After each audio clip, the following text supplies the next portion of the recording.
Coaches, it's great to see you. I'm super excited to be speaking to you today about continuous education and how we can really become better coaches. You've taken the first step. The first step saying, I need to become a better coach. This already elevates you past the competition, past the other coaches, past the coaches that just do the status quo. You now are the future of coaching. You now will take my position at some point and continue education when it comes to other coaches. Now, how special is that? I'm extremely excited to be talking to you today. And today we're going to talk about something so important to me, and that's performance tennis. Now, you might say, well, there's performance tennis, there's recreational tennis. There's no difference. There is no difference. Both of them are actually one and the same. What do I mean? As coaches, we are required to do one thing: bring our performance to the court at all times. It is up to the player to decide what they want to do with this vehicle. In other words, we can lead the horse to water. You cannot make the horse drink. That is up to him. So, what should we do? How can we make sure that we are performance coaches, even with a player that wants to treat this recreationally? Well, one, we have to make sure we plan for the player. We want to make sure we have a plan every single day and every single week for their development. We want to make sure we know what the plan is today, but the plan today comes from the review that we did before, and also with the vision that we have for the player in the future. If we do that already, we're way ahead of the game, which is the bare minimum, unfortunately. So let's make sure we have a plan when it comes to paper or digital. Number two, show up on time. Make sure you are there before the player ever gets there. That starts sending the message. I love the saying, if you're early, you're on time. If you're on time, you're late. So if your practice starts at 10, be there at 9:50. Now, of course, if you're moving from one practice to the other, of course, you might get there right on time, but they know this. But if there's no one before, you want to make sure you get there set up and you show that example of being a performance coach to the recreational player.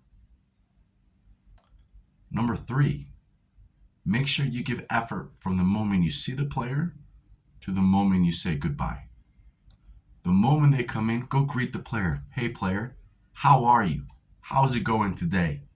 They will tell you everything about their day, just by the way they speak, by their mannerism, by the way they look at you or look down, by the way they're involved and engaged with you.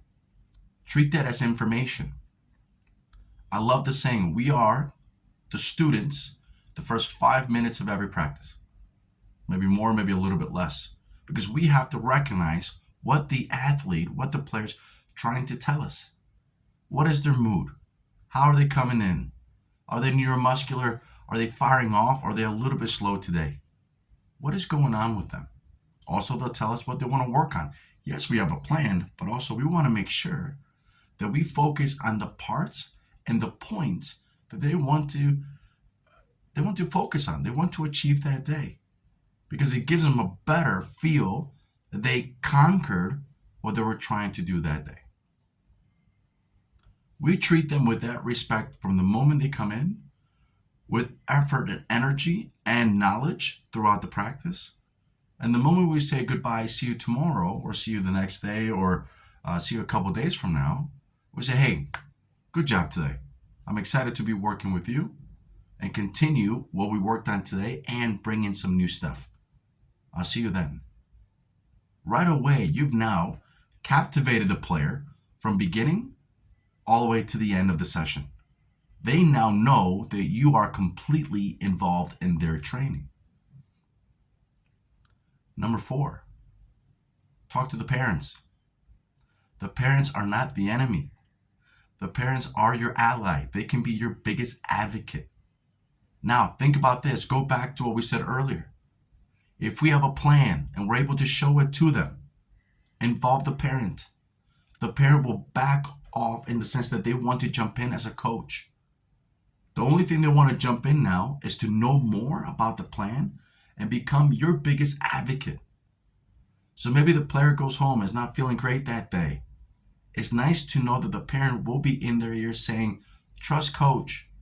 He or she has a really good plan for you. Come on, we can do this. Go for it. How special is that? Instead of the player going home not feeling good, talking to the parent, and the parent says, well, I don't know what you guys are working on. I have no idea what coach is talking about. Maybe we should look for another coach. That's not great. That is not great. So let's start understanding that we have to involve the parent. Not in every intricacy of technique and tactics and all these technical parameters and verbiage. But we have to involve them, and this is the general concept. This is what we're doing. This is where we came from, and this is where we're going. We do those things, the parent will again become your biggest advocate. I love this analogy. Think about what we do. At the end, we are navigators. We're in a car. Yeah, I'm probably a lot older than most of you. Yeah, but I remember the days of maps.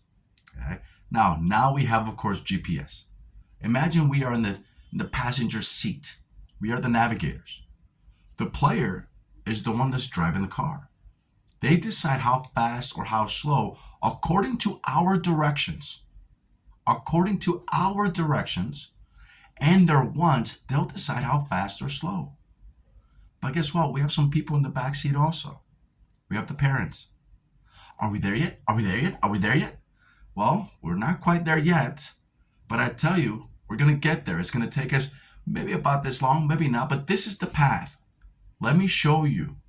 And then you're able to count on them, to quiet them down, but also to count on them to make sure they don't put more stress on the one that's driving.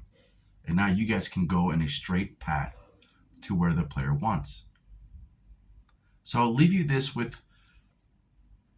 thought for you.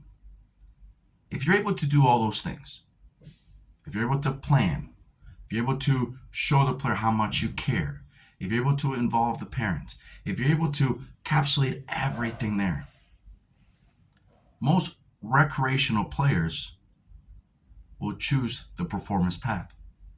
Because two things will happen. One of them is they have knowledge, because you are continuously giving knowledge for them to get better. But two, you're also treating them in a way where they're having so much fun, they want to come back and play more. And if they play more and they have more knowledge, what's going to happen? They're going to get much better. And then they want to get into competition and healthy competition. And it's our job to present it that way. So at the end, I always look at recreational tennis as an opportunity